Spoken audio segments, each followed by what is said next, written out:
তাহিরিকে পাশে বসাইয়া তাহিরিকে টার্গেট করে ইচ্ছামতিন বাস দিলেন এনায়েতুল আব্বাসী সাহেব। না দেখলে মিস করছেন।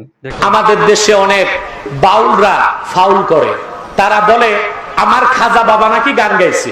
গান গাইছিল খাজা জেইদি, আকাশটা কাঁপছিল কেন, জমিনটা নাচছিল কেন, বরফের থামছিল কেন সেই দিন সেই দিন। গান গাইছিল খাজা জেইদি।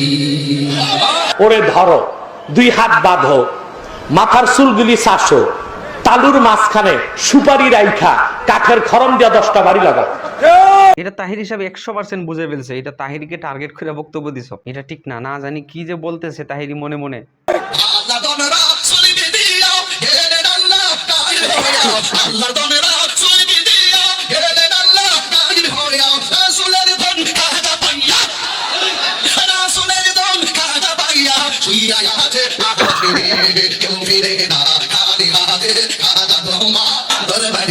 এসব বাজারি ভণ্ড বক্তারা মানুষকে মুশরিক বানায়, কাফের বানায়, বেদাতি বানায়। সুনামগঞ্জের মাটিতে তাদের জায়গা দিবেন না। জুতা পেটা করে বহিষ্কার করবেন এইসব মাজার পূজারী মুশরিক বক্তাদেরকে। এনায়েতুল আব্বাসী সাহেবের একটা জিনিসের প্রশংসা করতেই হয়, সেটা হলো যা বলার স্পষ্ট বলে দেয়। সেটা সঠিক হোক ত্রুটি হোক স্পষ্ট বলে দেয়।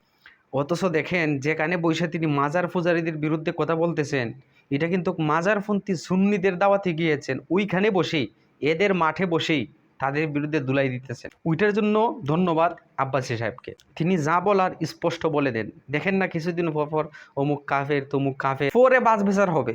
ওনার সামনে যেটা মনে হয় সঠিক এটাই বলে দেয়, মানে ভিতরে রাখে না।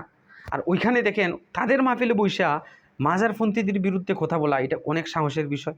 আপনি হয়তো হলে এখানে বসে একটু সময়ের জন্য নীরব থাকবেন, যে এখানে হয়তো বলবেন না। আর উনি দেখেন তাহিরির পাশে বসে এটা তাহিরিকে টার্গেট করে কিন্তু বলতেছে, এই জন্য তাকে ধন্যবাদ দিই। কিন্তু মাঝে মাঝে আবার উল্টাপাল্টা হয়ে যায়। কখন যে উল্টা হয় আর বাইল হয় সেটা বলা যায় না।